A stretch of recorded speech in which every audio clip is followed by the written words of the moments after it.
Olá, tudo bem? Meu nome é Arthur Ceredo, eu sou o principal autor do resumo expandido cujo título é Use of Random Forest Classifier for the Prediction of Landslide-Related Occurrences in Petrópolis, Rio de Janeiro, Brasil.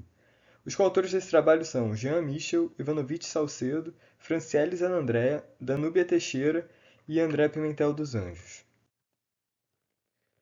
Nos últimos 50 anos, a frequência de desastres causados por deslizamentos de terra aumentou 10 vezes. A principal causa disso é, são eventos climáticos extremos ocorrendo com maior frequência, isso por causa das mudanças climáticas. Além disso, a urbanização. O crescimento desordenado dos centros urbanos havendo, acaba levando a uma expansão territorial significativa em áreas propensas a deslizamentos. Isso tanto no mundo quanto no Brasil, né?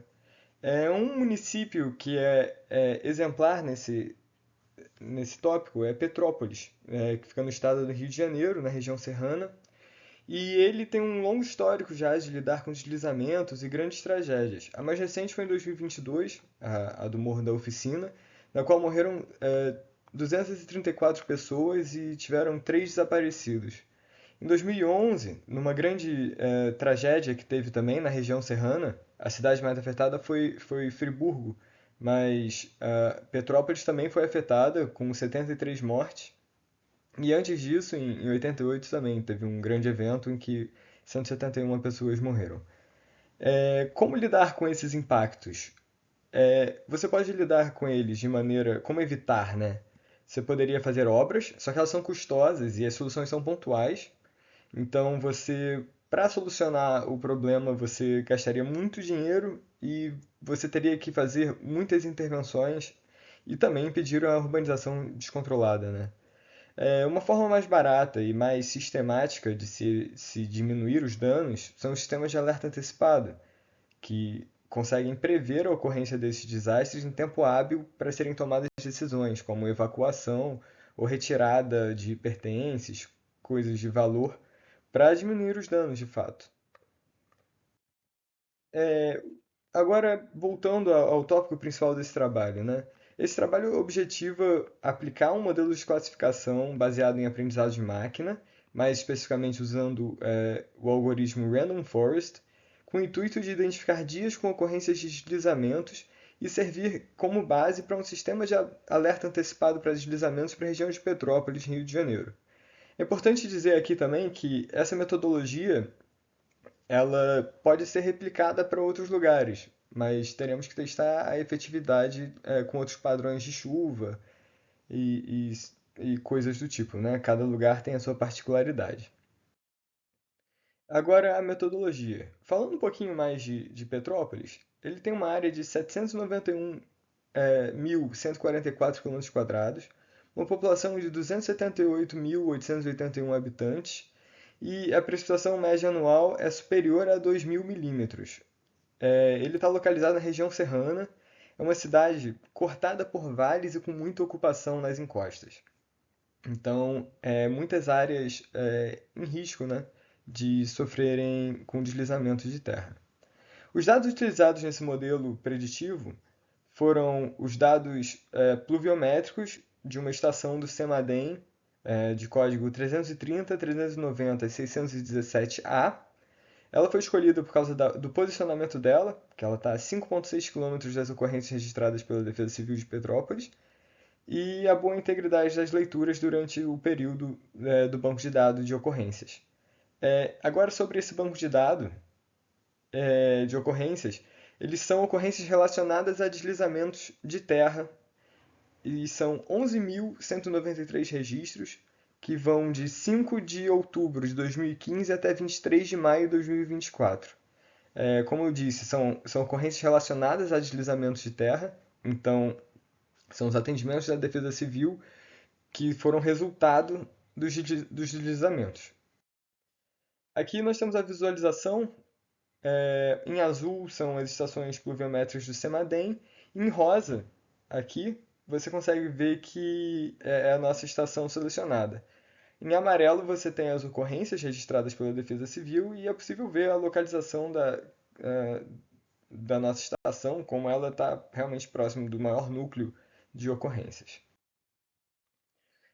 Agora falando um pouquinho do algoritmo utilizado, o algoritmo Random Forest é um algoritmo de aprendizado de máquina, de aprendizado supervisionado. O que que isso significa? Significa que ele aprende a partir de exemplos. Nós temos que fornecer, então, um banco de dados que cruze dados de chuva e se houve ocorrência ou não nos dias das leituras dos dados de chuva, né?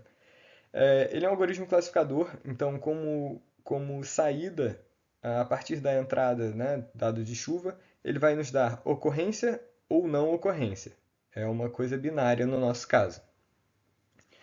E, e a gente testou três entradas diferentes. São três recortes de precipitação. No caso, o primeiro input ele usa dados de precipitação acumulada para 24, 48 e 72 horas e as intensidades horárias máximas em cada um desses intervalos de tempo. O input 2 ele é um pouco diferente, ele é mais simples. Ele usa a precipitação acumulada nas últimas 24 horas, mas ele também pega a precipitação da véspera dessas últimas 24 horas e do dia anterior da véspera. Ao invés de fazer o período corrido, ele pega apenas os dias anteriores. Então, ele não faz acumulados, né? E, além disso, ele usa a intensidade horária máxima das últimas 24 horas. O input 3, ele é igual ao input 2, só que ele adiciona a intensidade horária máxima também para o dia anterior e para o dia para a antevéspera, né? Para o dia anterior a ele. Então, no final das contas, nós teríamos 6 entradas no total. A chuva para o input 3. A chuva das últimas 24 horas, a chuva da véspera e a chuva da antevéspera, e as intensidades de cada um desses períodos, intensidades máximas.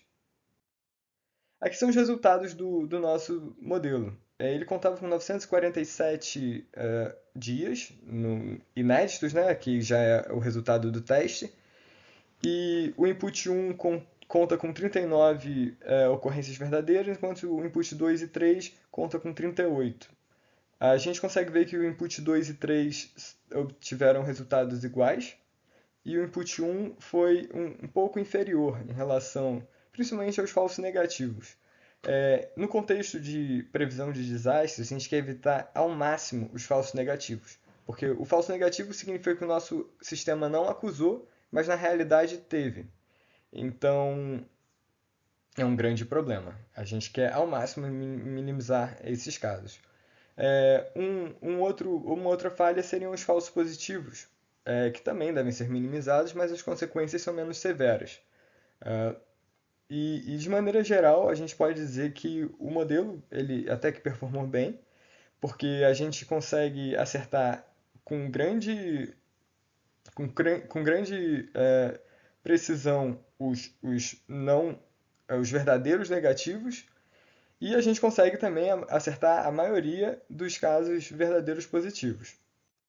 Aqui nós temos algumas métricas. A gente consegue ver que os inputs 2 e 3, em todos os casos, se saíram melhor, tanto em precisão, quanto recall, quanto F1 score.